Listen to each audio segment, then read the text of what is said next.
রূপপুর পারমাণবিক বিদ্যুৎ কেন্দ্র এবং ট্রেন লাইন তার পাশে অবস্থান আছে, দেখতে পারলেন। এখানে আসলে কিন্তু আপনি কয়েকটা স্পটে কিন্তু ঘুরতে পারবেন। কি অপরূপ দৃশ্য, অবশ্যই চোখ। আসসালামু আলাইকুম, আশা করি সবাই ভালো আছেন। আমি আজ অবস্থান করছি পাবনা জেলার ঈশ্বরদী রূপপুর পারমাণবিক বিদ্যুৎ কেন্দ্রের সামনে, দেখতে পাচ্ছেন আমি অবস্থান করছি এবং রেল যাতায়াত করে সেই স্থানটাতে কিন্তু আমি আসি।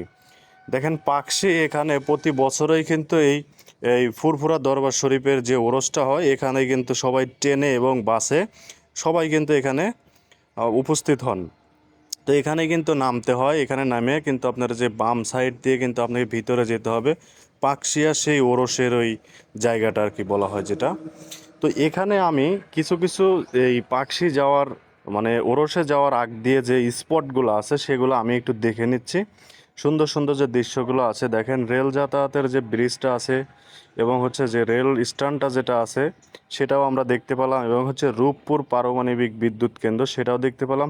এবং যে ব্রিজের নিচের অংশটা নদীর পাড় যেটাকে বলা হয়, সে নদীর পাড়ের অংশটাও কিন্তু আমরা দেখে নিচ্ছি। ওপাশে লালন ব্রিজ, লালন ব্রিজ দিয়ে বাস যাতায়াত করে, এপাশে ট্রেন লাইনের যে মেটালের ব্রিজটা সেটা দেখানো হচ্ছে নিচে, এবং উপরের পার্টটাও দেখানোর চেষ্টা করলাম। এরপরে রূপপুর পারমাণবিক কেন্দ্র একবারেই পাশাপাশি দেখতে পারছেন, এখান থেকে কিন্তু খুব একটা দূরে না, সর্বোচ্চ 1/2 কিলোমিটার হবে আর কি। তো আপনি চাইলে কিন্তু এখানে ওরসে আসতে পারেন, ওরসের নিয়েতে আসলে ওরসে আসবেন, ওরস শেষ করে আর কি চাইলে এখানে কিন্তু একটু ঘুরতে পারেন, নিরিবিলি পরিবেশ আর কি। তো এবং এই নদীতে আমিও গোসল করছি, আপনারা চাইলে কিন্তু গোসল করতে পারবেন। সব মিলাই কিন্তু আমার কাছে খুবই ভালো লাগছে এখানকার পরিবেশটা, এবং দর্শনীয় স্থান হিসেবে আমার কাছে খুবই ভালো লাগছে। তো চাইলে আপনারা কিন্তু আসতে পারেন।